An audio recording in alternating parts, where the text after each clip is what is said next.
इडमो सिद्धाणम् इडमो आयुरीयाणम् इडमो वज्रायाणम् इडमो लोये सव्वसाहूढम्।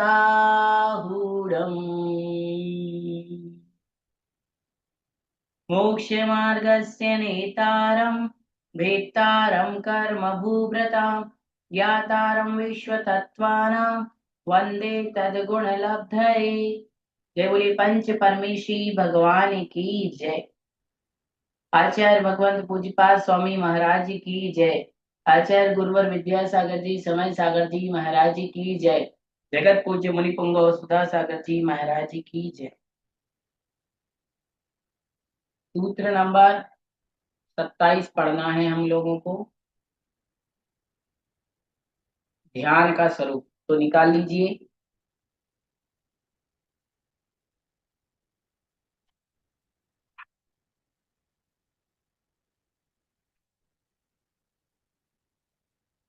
बोलिए। उत्तम सहन नस्यैकाग्र। उत्तम सहन नस्यैकाग्र।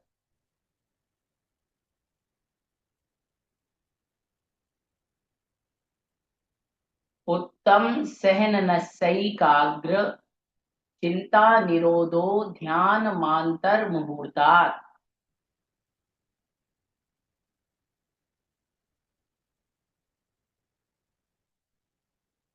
उत्तम सहन नस्यैकाग्र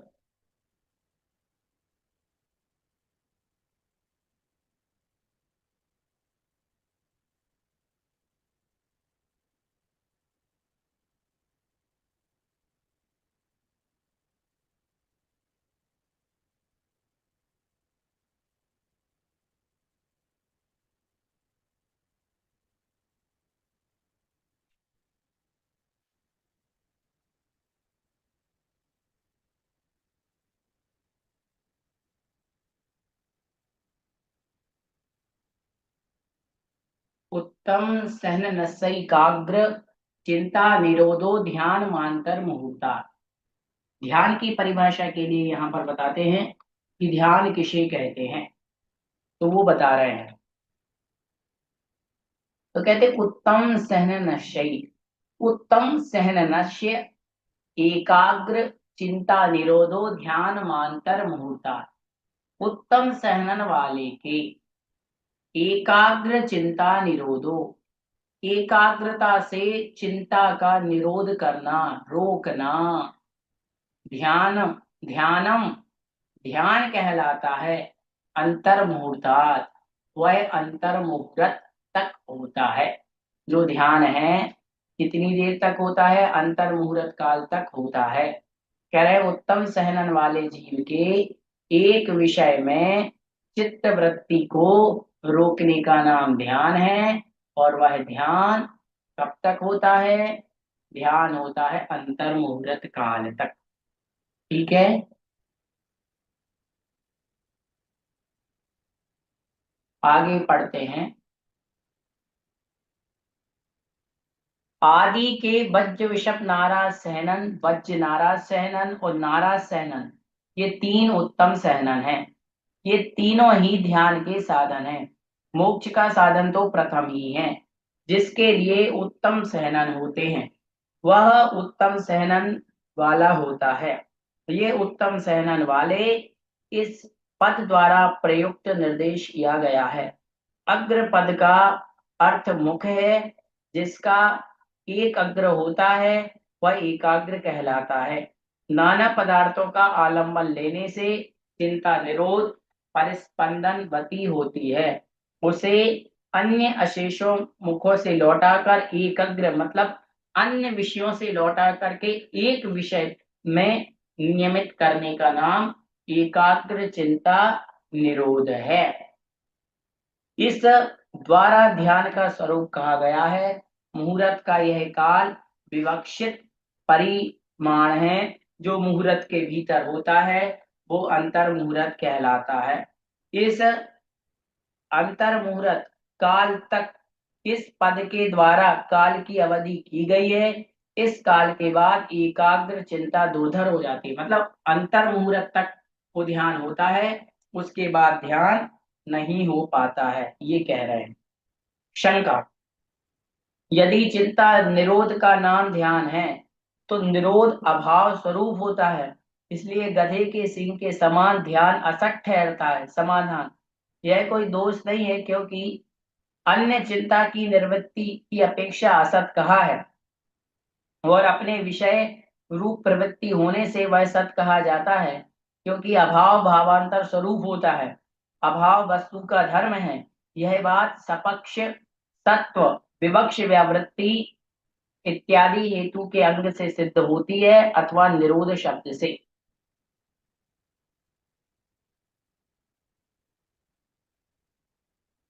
निरोधनम इति निरोधा, इस प्रकार का भाव साधन नहीं है तो क्या?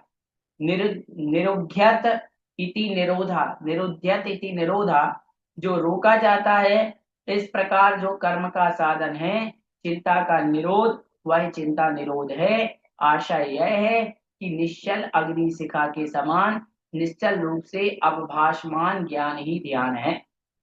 ऐसी यहाँ पर चर्चा की है। मतलब इन्होंने ध्यान कहा है कि भाई जो उत्तम सहनन वाला जीव है वो अपने चित्त को एक जगह स्थिर रखता है, अपने विषय को एक ही विषय के ऊपर एकाग्र करता है, उसका नाम ध्यान है। और वो ध्यान उत्तम सहनन वाले जीवों के होता है, जो तीन सहनन उत्तम बताए और तीन सहनन अनुत्तम बताए। तो उत्तम सहनन वाले तीन जो होते हैं जीव, उनके ही होता है, शेष के नहीं होता। अब ध्यान के कितने भेद हैं तो अगले सूत्र में कहेंगे। अंतर्मुहूर्त का काल कितना कहलाता? तो एक आवली प्लस एक समय से लेकर के अंतर एक 48 मिनट कम एक समय के बीच का जो काल है वो कहलाता है अंतर मुहूर्त। 48 मिनट का एक मुहूर्त होता है, 48 मिनट में एक समय कम कर देंगे तो अंतर मुहूर्त होगा। कहाँ से? एक समय एक आवली से लेकर के। समय की जब चर्चा की जाती है तो उसके लिए कहा गया है कि समय की चर्चा के लिए कि परमाणु, परमाणु मतलब पुद्गल का एक खंड जिसका कोई दूसरा भाग ना हो सके, वो पुद्गल का एक खंड मंद गति से, कैसी? मंद गति से एक परमाणु जो पुद्गल का है वो आकाश में एक प्रदेश से दूसरे प्रदेश पर पहुंचता है, उतने समय को कहते हैं एक समय। उतने समय को क्या कहते हैं? एक समय कहते हैं। पुद्गल का, आकाश में स्थित पुद्गल का एक परमाणु एक स्थान से जब दूसरे स्थान पर पहुंचता है उसको कहा जाता है एक समय। ठीक है। और असंख्यात समयों की होती है एक आवली। जब असंख्यात समय मिलते हैं तो उसकी एक आवली होती है। और संख्यात आवली का होता है एक उच्छ्वास। संख्यात आवली के समूह को कहते हैं उच्छ्वास। और 7 उच्छ्वास का होता है एक स्तोक। 7 उच्छ्वास का होता है एक स्तोक। और 7 स्तोक का होता है, 7 स्तोक का होता है एक लम्ब। 7 स्तोक का होता है एक लम्ब। और 48.5 लम्ब की होती है एक नाली। क्या होती है? नाली। ठीक है। 48.5 लब की होती है एक नाली और 24 मिनट की होती है एक घड़ी। नाली कहो या घड़ी कहो एक ही बात है। 48.5 लम्ब की होती है एक घड़ी, और एक घड़ी का होता है एक मुहूर्त, मतलब 24 मिनट का होता है एक मुहूर्त। एक 24 मिनट की होती है एक घड़ी, और 2 घड़ी का होता है एक मुहूर्त, मतलब 48 मिनट का। ठीक है। थोड़ा सा विषय कठिन है, लेकिन पूर्व में भी तत्वा सूत्र में भी आपने पढ़ा होगा, इसलिए ध्यान रखना। आकाश में स्थित उद्गल का एक परमाणु जिसका हम दूसरा खंड नहीं कर सकते, वो उद्गल का परमाणु एक प्रदेश से दूसरे प्रदेश पर जो गमन करता है मंद गति से, वो कहलाता एक समय। समय की सबसे छोटी इकाई। ठीक है। और असंख्यात समय जब मिलते हैं तब बनता है एक आवली। असंख्यात समयों की होती है एक आवली। असंख्यात समयों की क्या होती है? एक आवली। और संख्यात आवली का होता है एक उच्छ्वास। संख्यात आवली के समूह को कहते हैं एक उच्छ्वास। और 7 उच्छ्वास का होता है एक लव, एक स्तूप। और 7 स्तूप का होता है एक लव। और 48.5 लव की होती है एक घड़ी।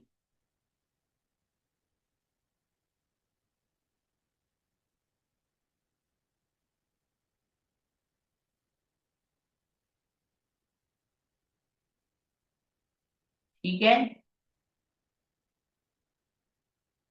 तो इस प्रकार से ये हमारे लिए जानना है और समझना है। आगे चलते हैं।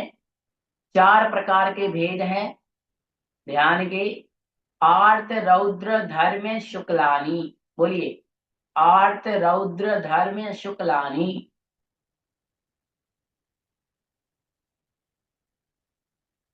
बिल्कुल सरल है। आर्त रौद्र धर्म्य शुक्लानी। 4 प्रकार के ध्यान के भेद हैं। आर्त ध्यान, रौद्र ध्यान, धर्म ध्यान, शुक्लानी मतलब शुक्ल ध्यान। ध्यान के 4 भेद होते हैं।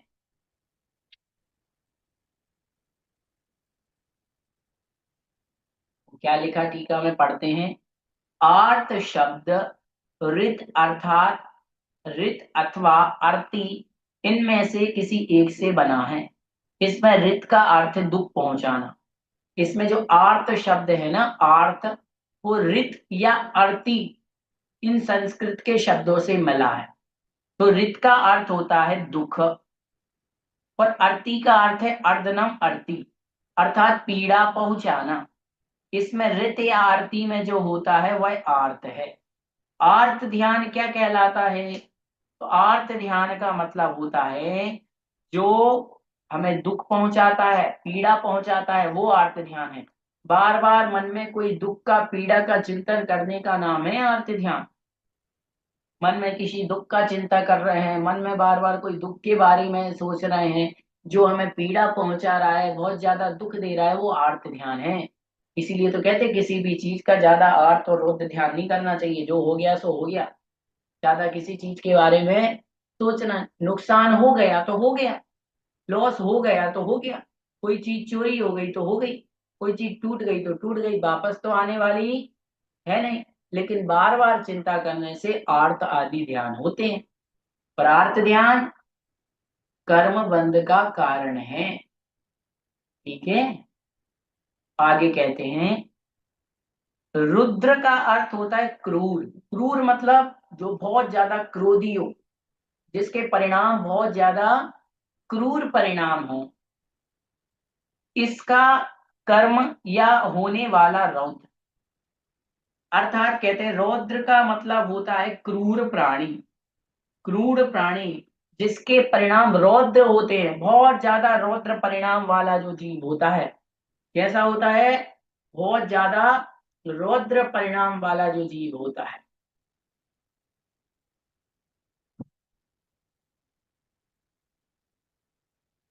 ठीक है।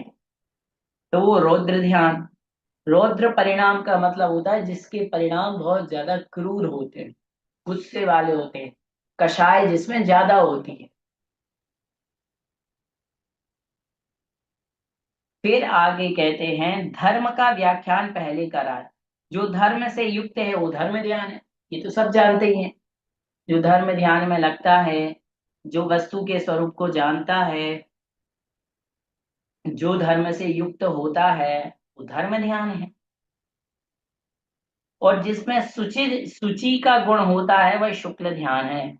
शुक्ल ध्यान क्या है? जिसमें सूची का गुण होता है। सूची अर्थात पवित्रता का गुण होता है, वही शुक्ल ध्यान। ये चार प्रकार का ध्यान। शुक्ल ध्यान में कषाय रहित जीव के परिणाम होते हैं। हाँ, चार प्रकार का जो ध्यान है, इसको दो भागों में विभक्त किया है, क्योंकि प्रशस्त और अप्रशस्त के भेद से वो दो प्रकार का है।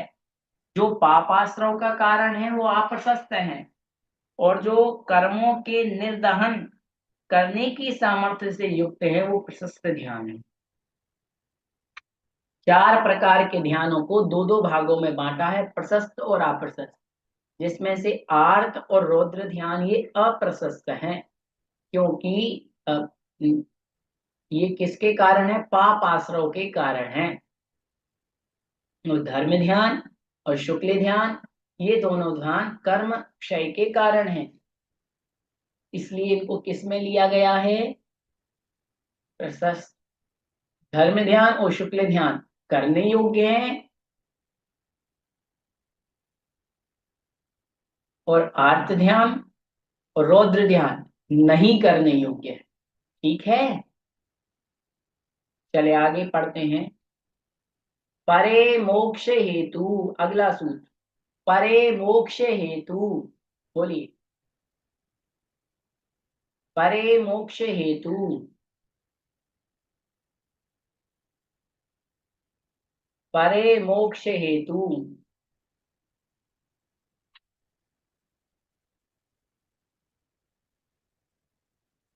कहते हैं परे मोक्ष हेतु, अर्थात उनमें से पर अर्थात अंत के जो ध्यान है वो मोक्ष के हेतु हैं। अंत के दो ध्यान कौन कौन से? धर्म ध्यान और शुक्ल ध्यान। धर्म ध्यान और शुक्ल ध्यान, ये दोनों के दोनों ध्यान मोक्ष के हेतु मतलब कारण हैं।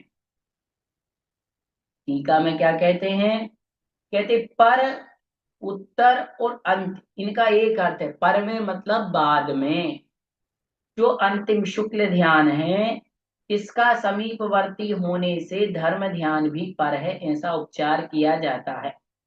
क्योंकि सूत्र में परे यह द्विवचन है, इसलिए उसकी सामर्थ्य से गौण का भी ग्रहण होता है।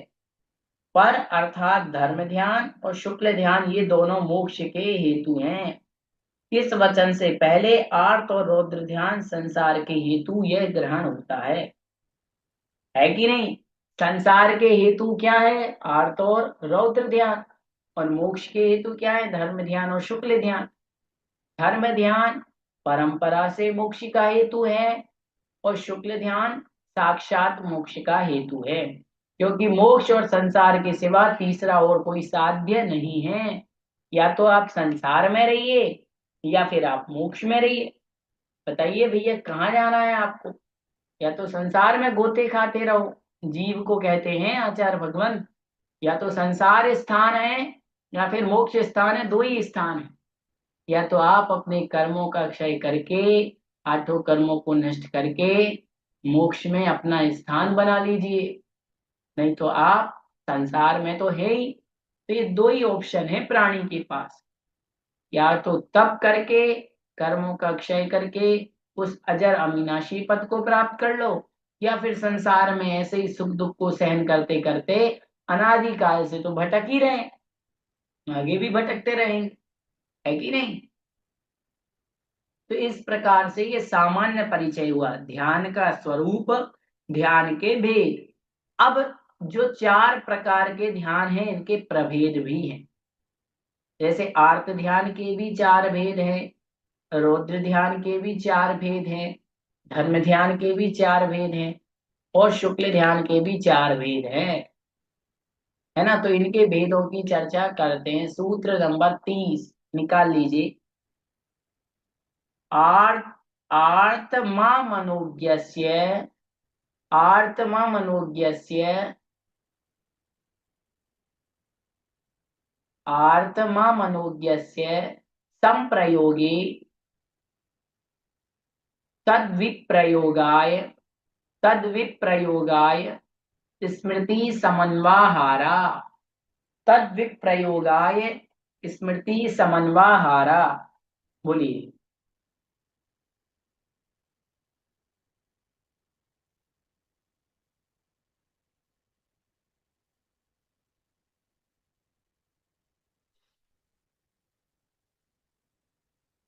'आर्तममनोज्ञस्य संप्रयोगे तद्विप्रयोगाय स्मृति समन्वाहारा'। आर्तममनोज्ञस्य संप्रयोगे तद्विप्रयोगाय स्मृति समन्वाहारा।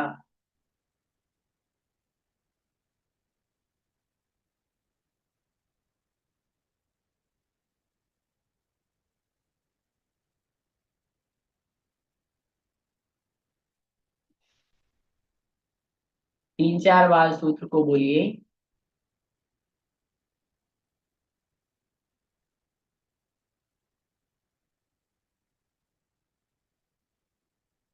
कहते आर्तम अमनोज्ञस्य, संधि विच्छेद करने पर आर्तम अमनोज्ञस्य, आर्त ध्यान कहलाता है। क्या?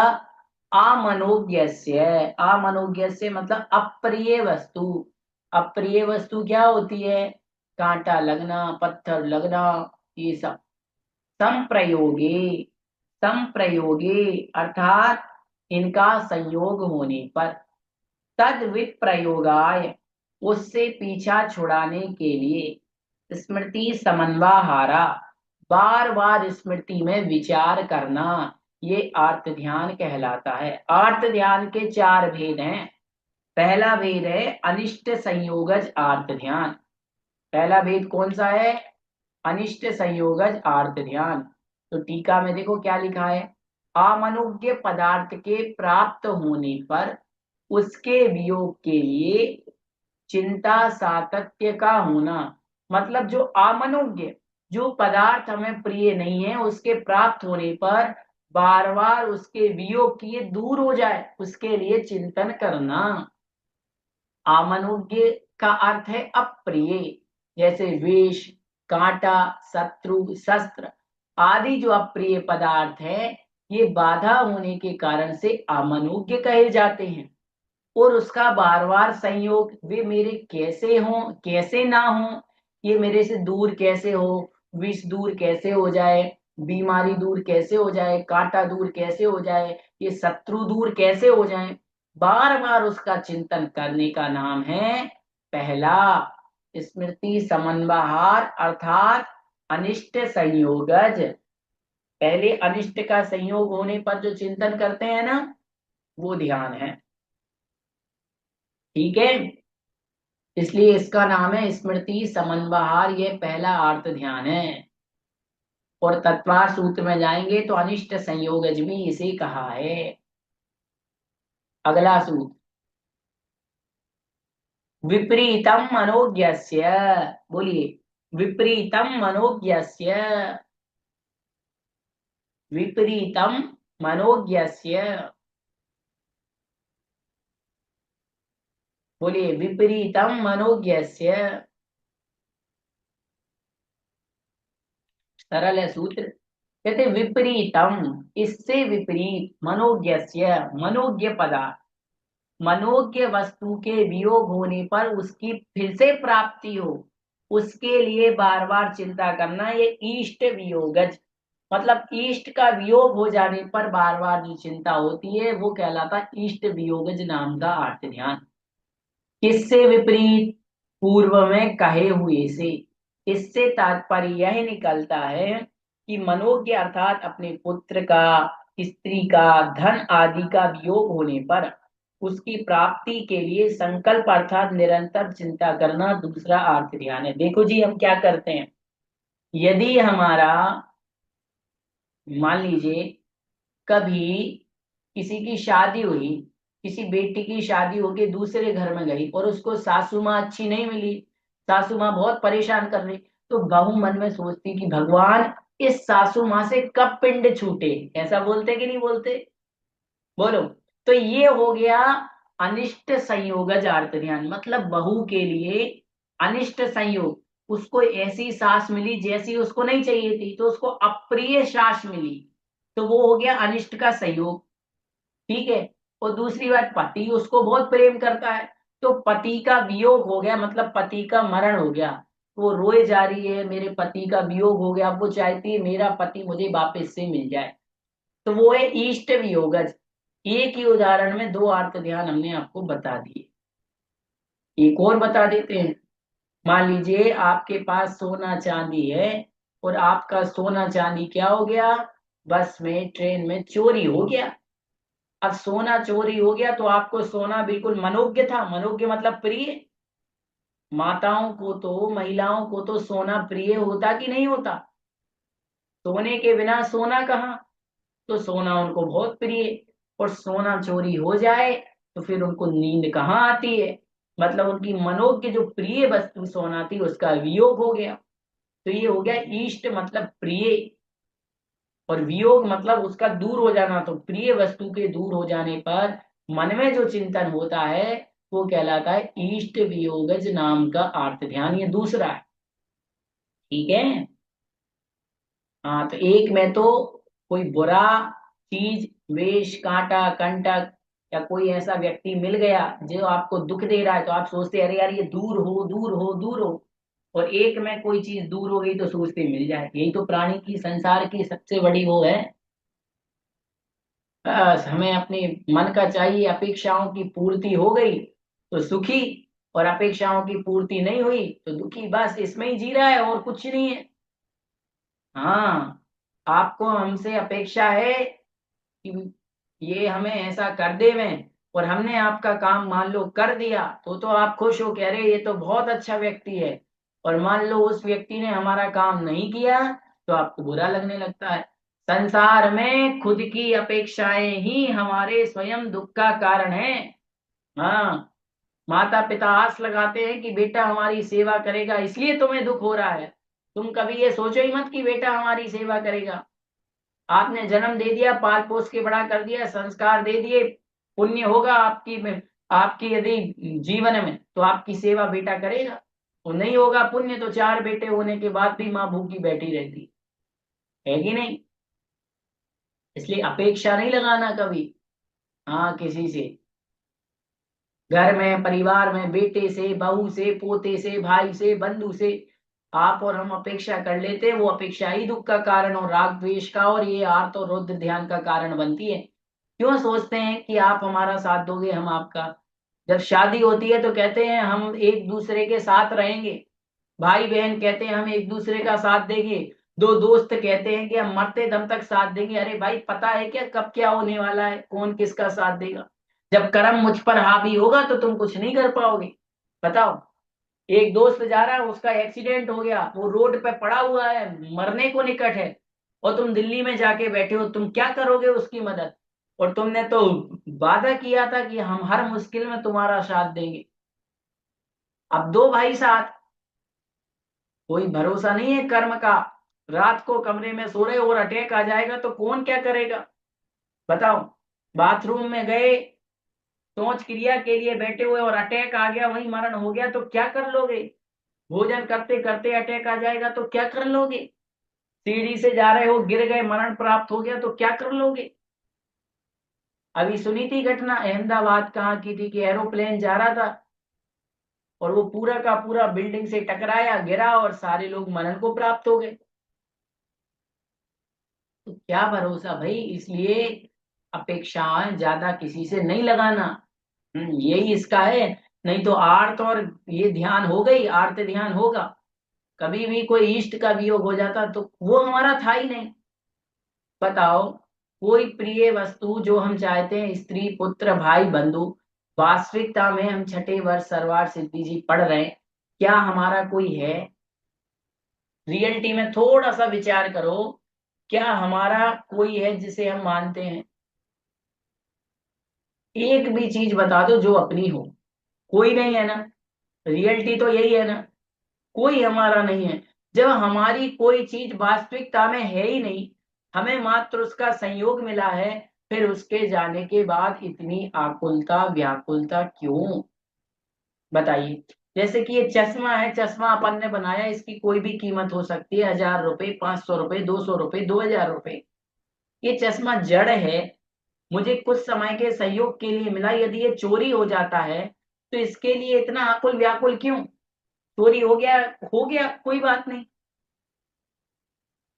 पैसा था चोरी हो गया कोई बात नहीं, धंधा था लॉस हो गया।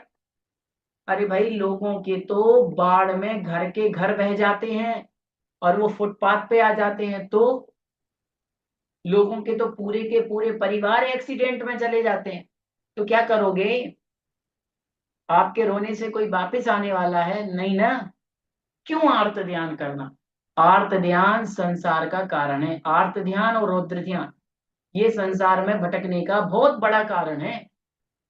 इसलिए हमें ये चाहिए कि हम इस बात को समझें कि कम से कम किसी भी चीज में विकल्प कम करें, क्योंकि ये विकल्प ही सबसे ज्यादा हम सबके संसार के भटकने का कारण बन रहे हैं। खूब हम विचार करते, खूब सोचते, खूब स्वाध्याय करते, और इतना स्वाध्याय करने के बाद भी हम अपने ऊपर कंट्रोल नहीं कर पा रहे। क्यों?